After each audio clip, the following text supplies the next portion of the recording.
సరిపడినంత ఆర్మీని డిప్లాయ్ చేయకపోవడం వల్ల పహల్గామ్ జరిగిన ఇన్సిడెంట్ లో 27 మంది ఇండియన్స్ ని ఇండియా కోల్పోయింది. సో ఇక్కడ ఇండియన్ గవర్నమెంట్ తప్పు కూడా కొంతవరకు ఉంది. అయితే నువ్వు హిందువా ముస్లిమ్మా అని అడిగి మరి 27 మంది ఇండియన్స్ ని ఒక ఉగ్రవాది చంపేశాడు.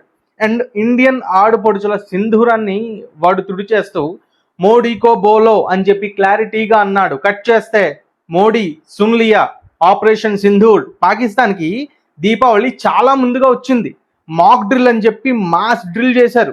అర్ధరాత్రి 2 గంటలకి సూర్యుడు ఉదయించాడు. 9 ఉగ్రవాద శిబిరాల మీద దాడి చేస్తే 70 మంది ఉగ్రవాదులు అండ్ 9 మంది సివిలియన్స్ సింగిల్ అటాక్ లో లేచిపోయారు. పాకిస్తాన్ నిద్ర లేచేటప్పటికి సగం మంది ఉగ్రవాదులు లేచిపోయారు. ప్రైమ్ మినిస్టర్ చెప్పినట్టు సమయ్ థోడా టార్గెట్ బడా అగైన్ కుక్కతాక వంకర అన్నట్టు వాళ్ళు పూచ్ మీద అటాక్ చేశారు. మనోళ్ళు ఒక 13 మంది చనిపోయారు. సో అక్కడంతా రెడ్ అలర్ట్ లో ఉంది. 27 మందిని చంపేస్తానే 70 మంది లేచిపోయారు. ఈసారి 13 మంది మీద అటాక్ చేశారు. ఇంకా పాకిస్ ఫ్యూచర్ ఎలా ఉంటుందో వాళ్ళ ఇమాజినేషన్ కే వదిలేస్తున్నా. మీకు మగోళ్ళతో కొట్టించడం ఏంటి, ఆడోళ్లు చాలు అని చెప్పి వ్యోమికా సింగ్ అండ్ సోఫియా ఖురేషి అనే వింగ్ కమాండర్స్ అండ్ కర్నల్ ఈసారి ఇండియాని రిప్రజెంట్ చేశారు. ఇండియన్ ఆర్మీని రిప్రజెంట్ చేశారు అండ్ అటాక్ లో ప్రధాన భాగం పోషించారు. అండ్ ఉగ్రవాదులు చనిపోతే అక్కడ పాకిస్తాన్ ఆర్మీ అటెండ్ అయ్యారంటే పాకిస్తాన్ కి ఇప్పుడే అయిపోలేదు, ఇప్పుడే మొదలయ్యింది.